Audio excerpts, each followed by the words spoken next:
എല്ലാവർക്കും സ്നേഹവന്ദനം. യോഹന്നാന്റെ സുവിശേഷം 5-ാം അധ്യായത്തിൽ നമുക്ക് ബെഥെസ്ദ എന്ന് പറയുന്ന ഒരു കുളത്തെ പറ്റി കാണുവാൻ സാധിക്കും. അതിന്റെ പ്രത്യേകത, അതത് സമയം ദൂതൻ ഇറങ്ങി ആ ഹാലിലെ കുളം കലക്കുവാൻ തക്കണമിടയാകും. ആ കുളം കലക്കി ആദ്യം ഇറങ്ങുന്ന രോഗി സൗഖ്യമാകുവാൻ തക്കണമിടയാകും. ഹല്ലേലൂയ. ഇപ്പോഴും കലക്കം നോക്കിയിരിക്കുന്ന സാഹചര്യത്തിലാണ് നമ്മളായിരിക്കുന്നത്. ദൂതൻ ഇറങ്ങുന്നു, വെള്ളം കലങ്ങുന്നു. അങ്ങനെ സൗഖ്യത്തിനു വേണ്ടി നോക്കിയിരിക്കുകയാണോ? വചനം പറയുന്നു, ഞാൻ നിങ്ങളുടെ ഉള്ളിലിരിക്കുന്നു. നിങ്ങൾ യേശുവേ എന്ന് പറഞ്ഞ് വിശ്വസിച്ച് നിങ്ങളായിരിക്കുന്ന സ്ഥലത്ത് കർത്താവേ എന്നെ സൗഖ്യമാക്കണമേ എന്ന് നിങ്ങൾ പ്രാർത്ഥിക്കുകയാണെങ്കിൽ നിശ്ചയമായും ദൈവിക സൗഖ്യത്തിന്റെ കരം നിങ്ങളുടെ അടുത്തേക്ക് കടന്നു വരുവാൻ കണ്ണുമിടയാകും. ഹല്ലേലൂയ. ദൈവത്തിന്റെ സാഹചര്യം ഒരു വിഷയമല്ല പ്രിയപ്പെട്ടവരെ. ഹല്ലേലൂയ.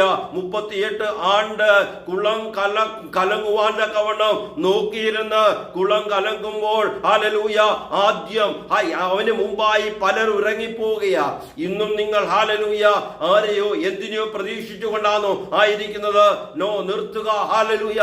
നിങ്ങൾ കർത്താവിനോട് പറയുക, കർത്താവേ എന്റെ ജീവിതത്തിൽ ഇടപെടണമേ. എന്നെ കേൾക്കുന്ന ഈ ഹല്ലേലൂയ ഈ മീഡിയയിൽ കൂടി എന്നെ കേൾക്കുന്ന ആരെങ്കിലും കർത്താവിനെ രക്ഷിതാവും കർത്താവുമായി സ്വീകരിച്ചിട്ടില്ല എങ്കിൽ നിങ്ങൾ യേശുവിനെ വിശ്വസിക്കുക. നിങ്ങളുടെ കർത്താവും രക്ഷിതാവുമായി യേശുവിനെ നിങ്ങൾ സ്വീകരിക്കുക. നിങ്ങൾ ഹല്ലേലൂയ നിങ്ങൾ സ്വീകരിച്ച് കർത്താവിനോട് പറയുക, എന്നെ വിടുവിക്കണമേ എന്ന് പറയുക. അത്ഭുതകരം, കർത്താവിന്റെ അത്ഭുതകരം നിങ്ങളുടെ ഏത് വിഷയമാണെങ്കിലും അവിടെ ഇറങ്ങി വരുവാൻ കണ്ണമിടയാകും. നിങ്ങൾ ആരെയും കാത്തിരിക്കണ്ട, ആരും സഹായിക്കുമെന്ന് വിചാരിക്കണ്ട.